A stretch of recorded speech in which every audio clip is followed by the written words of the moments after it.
નહીં. હલો ભાઈ, good morning, જય શ્રી કૃષ્ણ, હર હર મહાદેવ. કેમ છો બધા? મજામાં? ભાઈ વાગ્યા છે સવારના 9:30. આપણે નીકળી ગયા છીએ. ચાવી ભૂલી ગયા, ગોતીસી મળતી નથી, ક્યાંક મુકાઈ ગઈ. એક્ટિવાની ચાવી ક્યાં મૂકી દીધી ભાઈ? મળી ગયા. ચાલો ભાઈ, આપણે જઈ રહ્યા છીએ અત્યારે જીયાનભાઈને છે ને ફોર્મ ભરવાનું છે સ્કૂલનું, તો એ ભરવા માટે જાય છે. બાકી તમને અમારો કાલનો બ્લોગ કેવો લાગ્યો જરા કમેન્ટ કરી દેજો, થોડીક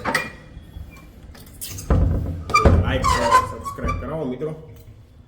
ચાલો ભાઈ, આપણે જઈ રહ્યા છીએ જીયાનની સ્કૂલે ફોર્મ ભરવા.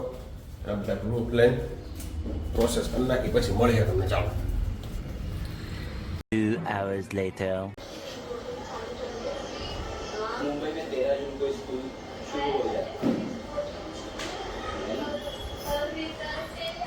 હવે આજે આપણે હે ને જીયાનભાઈનું ભાઈ ઓલું 8મા ધોરણમાં 9મા ધોરણમાં જાય એની પ્રોસેસ કરવા માટે સ્કૂલે ગયા હતા ભાઈ. 12:15 વાગ્યા ભાઈ.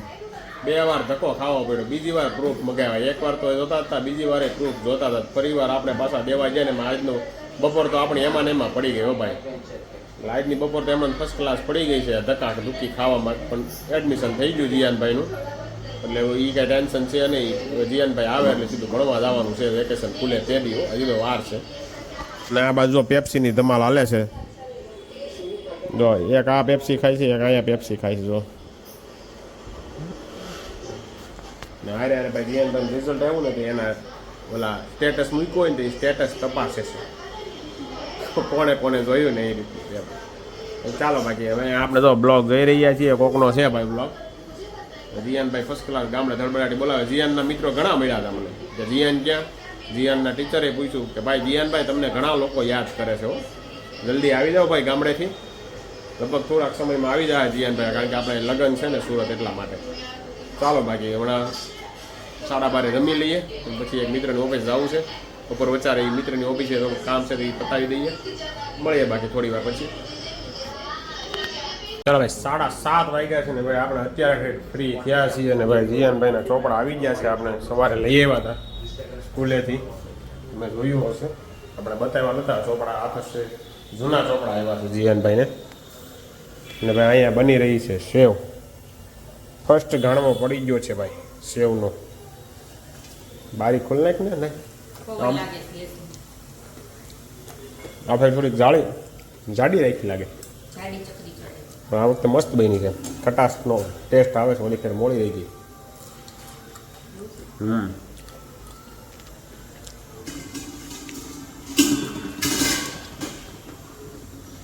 જોરદાર બની આપણે લે ને. આપણે પણ થોડી જાડી રાખીએ એટલે મજા આવે. ગાંઠિયા લેવા ન જવા પડે આપણે.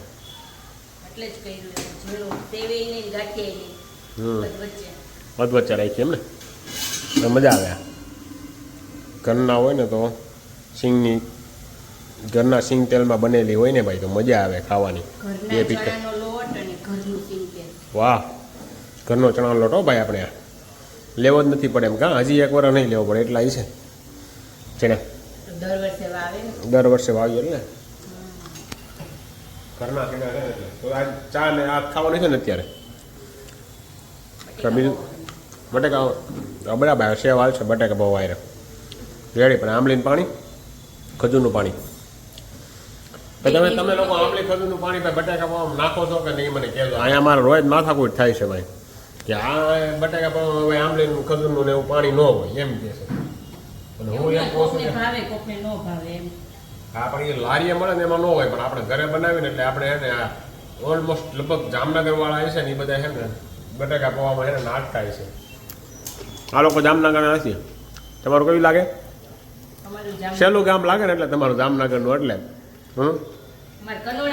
હા, કંડોણા લાગે ને આ લોકોને. એટલે ધોરાજી જિલ્લો લાગે. ધોરાજી લાગે ને કંડોણામાં. સહેલું ગામ છે મતલબ જામનગર જિલ્લાનું. એટલે આ લોકો છે ને અલગ હતું એમ, મિક્સમાં હોય સમજે બધું. આ બધું જામનગર જિલ્લા વાળાનું થોડુંક હાલે ને થોડુંક ઓલા કયા જામકંડોણા વાળાનું હાલે. એટલે મિક્સમાં હોય એ લોકોને. અને આપણે જામનગર વાળા ભાઈ બટાકા ચટણી હોય ને હોય. નોટ કરી લેજો તમે કદાચ. અને તમે બનાવો છો કે નહીં એ પણ ચટણી નાખો છો ને બટેકામાં એ પણ જરાક કમેન્ટ કરી દેજો. બાકી કેટલા ગણવા થાય? ડબરો ભરાઈ જશે? ભરાઈ જશે ને? ચાલો ભાઈ, ડબરો ભરાઈ જશે. આ રીતનું છે કંઈક ભાઈ. સેવ બની રહી છે મસ્ત મજાની. આપણને સેવ હોય ને એટલે બીજું કાંઈ ન હોય. સવારમાં ભાખરી ન હોય એટલે હાલે, સેવ હોય ને એટલે મજા આવે. ચાલો, બાકી વાગી જશે 7:30 ને હવે નીવા હમણાં થોડીક વારમાં ટ્યુશનથી આવી જશે પછી જમી લઈએ છીએ. બનાવ્યું નથી કાંઈ, બટેકા પાવ બનાવવા છે વાત થઈ. બાકી આજે ભાઈ પહેલી મેચ છે ને આપણે ઓલું ભાઈ જે પરેડ હતી ને ત્યાં જવાનું હતું પણ આપણે ઈચ્છા ન થઈ. એકલા હતા એટલે કંટાળો આવ્યો અહીંયા જવાનું એટલે આપણે પરેડમાં ગયા નથી. બાકી જોરદાર મજા આવે એવું હતું. બાકી ચાલો બાકી